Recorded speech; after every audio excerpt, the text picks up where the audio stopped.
Assalamualaikum warahmatullahi wabarakatuh. Apa kabar anak-anakku sekalian?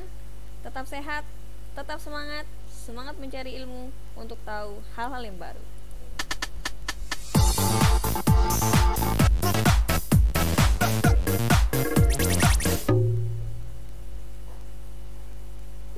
Jangan lupa klik subscribe dan tombol lonceng untuk tahu video-video terbaru Ibu.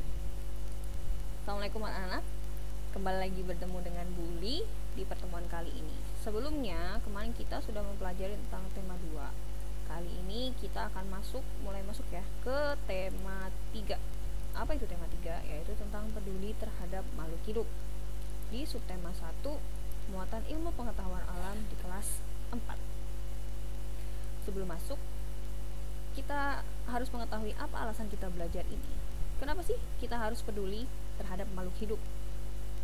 Kita sebagai manusia berinteraksi atau berhubungan dengan manusia, sesama manusia. Selain sesama manusia juga, kita juga berinteraksi dengan lingkungan, yaitu terhadap hewan, terhadap tumbuhan di sekitar kita.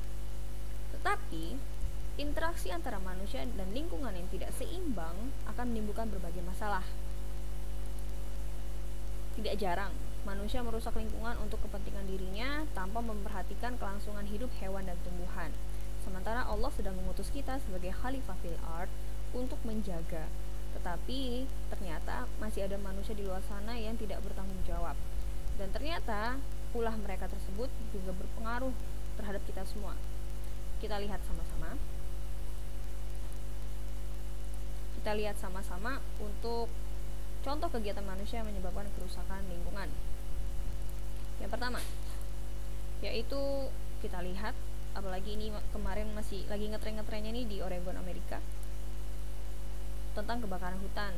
Jadi kebakaran hutan itu mengakibatkan hilangnya habitat dan sumber makanan bagi satwa. Sebenarnya banyak kemungkinan terjadinya kebakaran hutan, tetapi yang paling banyak kasus yang terjadi adalah kebakaran hutan yang disebabkan oleh manusia, dan itu sangat tidak bertanggung jawab.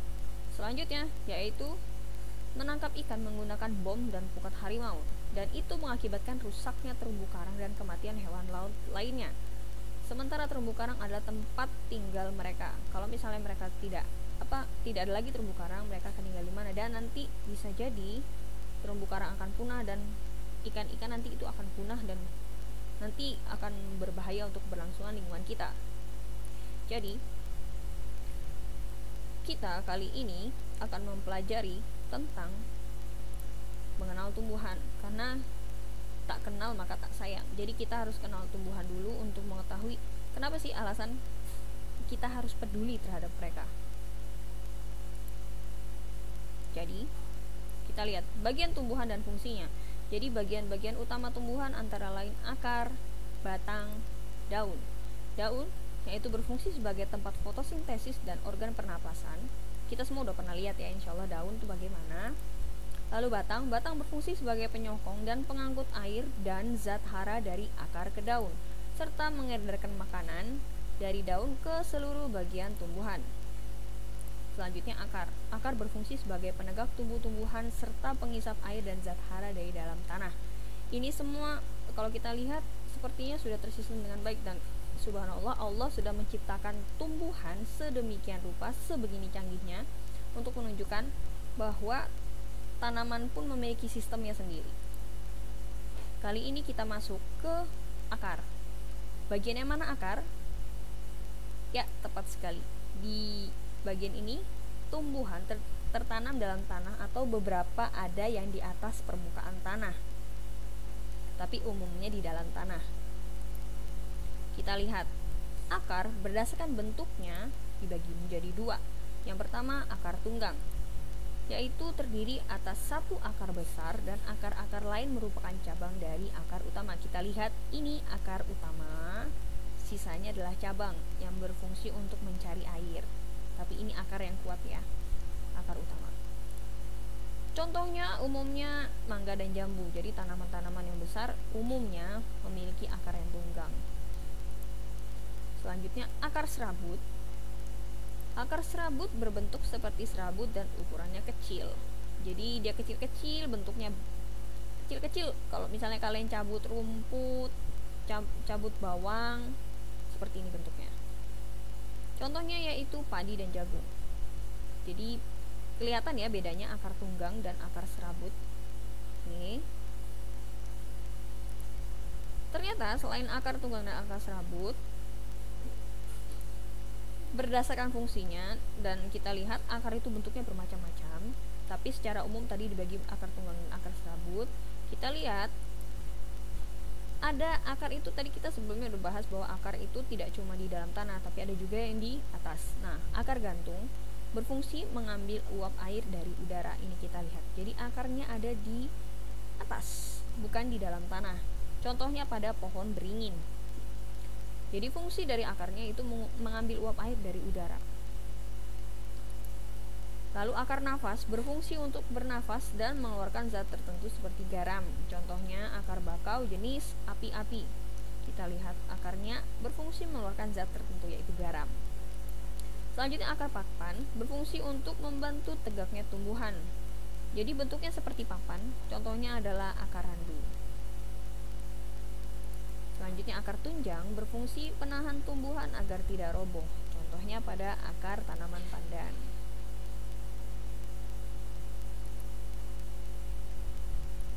Jadi secara umum fungsi dari akar yaitu menyerap air dan zat hara dari dalam tanah, menguatkan berdirinya tumbuhan pada tempat tumbuhannya, dan menyimpan cadangan makanan.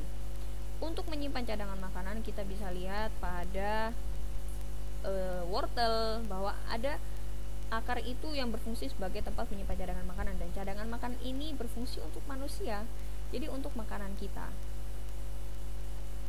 Jadi sungguh keterlaluan kalau misalnya Allah sudah ciptakan ini untuk manusia tapi manusia tidak peduli.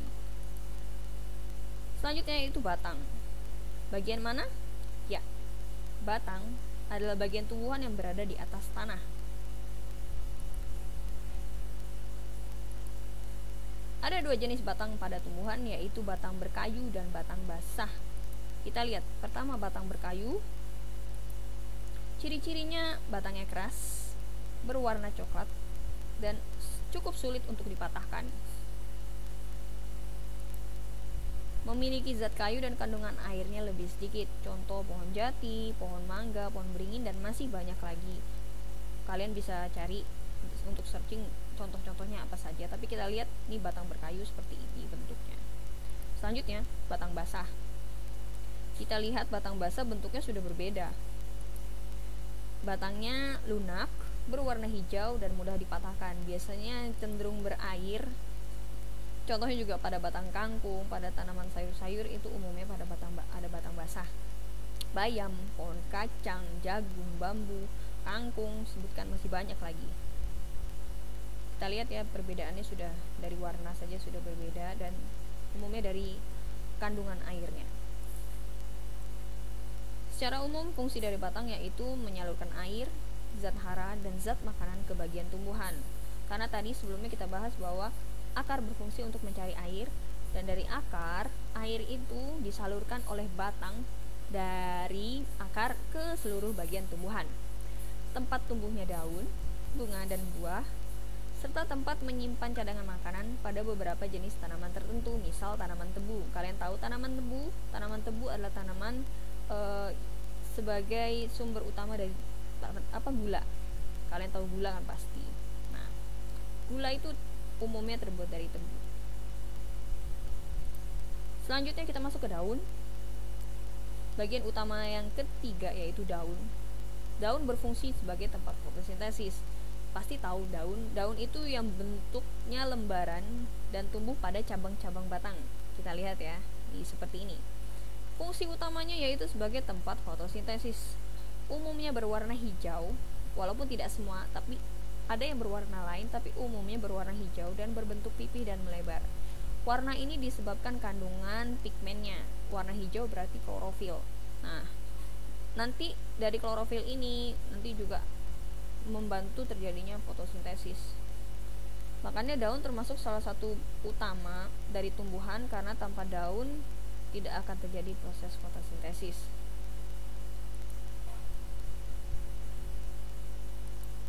Kita lihat pertulangan daun. Pertulangan daun adalah banyak macam-macamnya. dapat digunakan untuk mengelompokkan tumbuhan. Insya Allah kalian tahu semua ini. Yang pertama, tulang daun menyirip, tulang daun menjari, tulang daun melengkung, serta tulang daun sejajar. Dari bentuk-bentuknya kita lihat ya, Allah sudah menciptakan hanya dari daun saja sudah berbagai jenis bentuknya. Penjelasan selanjutnya lebih rinci, yaitu dari tulang daun menyirip. Ini yang paling umum ya. Tulang daun menyirip berbentuk seperti susunan sirip ikan. Contohnya pada daun mangga, daun jambu, daun nangka, dan masih banyak lagi. Selanjutnya untuk tulang daun menjari, jadi bentuknya seperti jari-jari tangan. Yang pertama daun singkong, selanjutnya daun pepaya, serta daun jarak. Masih banyak sebenarnya, bisa dicari. Bentuknya seperti jari-jari tangan, berarti pertulangannya daun menjari. Selanjutnya tulang daun melengkung, bentuknya seperti garis-garis lengkung. Ujung-ujung tulang daun terlihat menyatu. Kita lihat bentuknya melengkung-lengkung. Contohnya pada daun enceng gondok, daun sirih, dan daun genjer. Ini bisa di banyak fungsinya ya dari tiga ini. Selanjutnya yaitu tulang daun sejajar. Bentuk tulang daunnya seperti garis lurus yang sejajar. Contohnya daun padi, jagung, dan hampir semua jenis rumput, semua bentuk tulang daunnya sejajar. Kita lihat rumput-rumput yang di tanah-tanah yang biasa kita lihat itu umumnya ada tulang daunnya sejajar. Secara umum fungsi dari daun yaitu sebagai tempat fotosintesis. Fotosintesis itu apa? Yaitu proses pembuatan makanan pada tumbuhan dengan bantuan energi cahaya matahari. Jadi dasar untuk tanaman untuk proses pembuatan makanannya dari daun. Jadi jika daun itu tidak atau mati, berarti tanaman itu tidak akan lama, nanti juga akan mati. Jadi dari tanaman itu utama ya tadi akar, batang, daun. Jika ada salah satu yang fungsinya terganggu, maka tanaman itu nanti akan terganggu juga tumbuhannya. Yang kedua, sebagai tempat penguapan air, sebagai alat pernafasan pada tumbuhan. Jadi di bawah daun ada stomata yang fungsinya sebagai alat pernafasan untuk mengambil karbon dioksida. Karbon dioksida nanti digunakan juga sebagai proses fotosintesis. Selanjutnya kita masuk ke bunga. Bunga bukan alat utama, tetapi bunga adalah alat perkembangbiakan tumbuhan. Jadi bunga juga berfungsi. Bentuk dan warna bunga bermacam-macam. Insya Allah kita semua udah pernah lihat contoh-contoh bunga, dan bunga ini cantik. Ada bunga kembang sepatu, ada bunga soka, ada bunga mawar, ada bunga melati, ada bunga anggrek. Masih banyak ribuan atau bahkan puluhan ribu jenis-jenis bunga yang ada di muka bumi ini. Selanjutnya kita lihat bahwa bunga itu banyak komponen-komponennya. Bagian-bagian bunganya yaitu yang pertama tangkai bunga. Tangkai bunga berfungsi menahan bunga agar tidak mudah terbawa angin. Lalu ada B, kelopak. Ini kelopak melindungi bunga sebelum mekar. Jadi ketika bunga itu masih kuncup, kelopak ini fungsinya agar bunga itu terlindungi. Selanjutnya C, menarik perhatian polinator. Yang paling cantik ini fungsinya adalah menarik polinator. Selanjutnya D. Ini D adalah benang sari, alat reproduksi jantan. Dia yang serbuk-serbuk kecil, dia alat reproduksi jantan. Dan yang E yang bentuknya bulat-bulat itu alat reproduksi betina. Walaupun bunga bukan bagian utama dari tanaman, tetapi bunga berfungsi sebagai alat perkembangbiakan. Jadi agar tanaman itu semakin banyak, itu salah satu fungsi dari bunga. Kita lihat video. Mari kita sama-sama lihat video jenis-jenis bunga. Bunga adalah tempat berlangsungnya perkembangbiakan secara generatif, alat reproduksi seksual pada tumbuhan berbunga. Berdasarkan dari kelengkapan alat kelaminnya, bunga dibedakan menjadi dua, bunga sempurna dan bunga tidak sempurna. Bunga sempurna adalah bunga yang memiliki bagian-bagian yang lengkap. Bunga tidak sempurna adalah bunga yang struktur bagian bunganya ada yang kurang. Ciri-ciri bunga sempurna. 1. Kelopak bunga. Digunakan sebagai pelindung mahkota bunga sebelum mekar dan berwarna hijau. 2. Mahkota bunga. Merupakan bagian bunga yang berwarna-warni dan indah. 3. Benang sari. Merupakan alat kelamin jantan pada bunga. 4. Putik. Bagian bunga yang berada di tengah dan dikelilingi benang sari. Putik merupakan alat kelamin betina pada bunga yang terdiri dari kepala putik dan tangkai putik. 5. Bakal biji adalah tempat terjadinya pembuahan. 6. Dasar bunga adalah tempat melekatnya mahkota bunga. 7. Tangkai bunga berfungsi untuk menopang bunga. Contoh bunga sempurna: bunga mawar, bunga tulip, bunga sepatu, bunga matahari, dan bunga bugenvil. Sedangkan ciri bunga tidak sempurna adalah memiliki satu kelamin, mahkota bunga berwarna gelap, memiliki nektar sedikit. Contoh bunga tidak sempurna: bunga jagung, bunga kelapa, bunga salak, bunga pinus, bunga vanili, dan bunga pepaya. Nah, itu adalah ciri bunga sempurna dan bunga tidak sempurna. Oke, tadi kita sudah lihat video tentang bunga, penjelasan lebih rinci tentang bunga. Selanjutnya kita tadi bahas tentang polinator. Polinator itu adalah perantara penyerbukan tanaman. Untuk kasus pada bunga, polinator biasanya dari hewan, contohnya pada kupu-kupu, lebah, serta ada semut. Oke. Selanjutnya kita lihat, tadi kita sudah lihat videonya. Jadi fungsi dari bunga yaitu sebagai pemikat hewan pembantu penyerbukan, tadi seperti lebah, kupu-kupu, dan semut sebagian. Lalu yang kedua, untuk sistem reproduksi seksual dari tanaman, wadah menyatunya gamet jantan dan gamet betina, serta alat perkembangbiakan generatif tumbuhan. Meneruskan proses perkembangbiakan karena bunga juga berproses menjadi biji untuk kemudian dapat ditanam lagi. Kita masuk ke buah dan biji. Insya Allah semua tahu buah karena kita suka buah. Jadi buah itu biasanya terdiri dari daging buah, biji, lalu kulitnya. Jadi buah merupakan bagian tumbuhan hasil dari perkembangan bunga. Putik yang telah diserbuki oleh serbuk sari akan berubah menjadi biji. Nanti biji ini akan tumbuh dan ditutupi oleh daging buah. Nah, buah ini yang biasanya kita konsumsi. Fungsi dari buah insya Allah tahu ya, yaitu satu sebagai cadangan makanan, sebagai makanan untuk kita. Yang kedua sebagai alat perkembangbiakan, yaitu dari untuk biji supaya bisa ditanam sebagian. Lalu yang ketiga, pelindung biji dari berbagai faktor yang dapat merusak biji. Lalu sumber vitamin bagi manusia dan hewan karena kita konsumsi. Contoh jeruk sumber vitamin C, apel vitamin A, wortel vitamin A, seperti itu. Kacang-kacangan vitamin B. Banyak fungsi dari buah. Lalu fungsi dari biji yaitu cadangan makanan ketika awal pertumbuhan biji di luar buah. Lalu alat perkembangbiakan generatif seperti yang tadi saya bilang untuk supaya kita tanam lagi. Lalu calon tanaman baru untuk mempertahankan kelestarian tumbuhan. Pembelajaran kita kali ini sudah selesai. Sekarang silakan simak dan jawab soal berikut ini.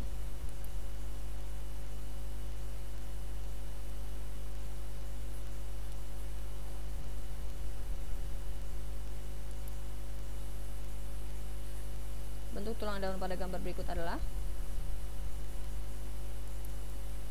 contoh tumbuhan yang berakar serabut adalah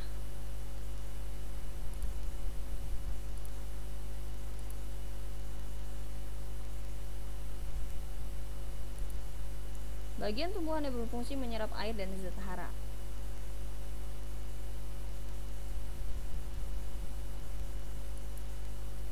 Yang terakhir, bagian bunga yang berwarna-warni dan menarik perhatian polinator adalah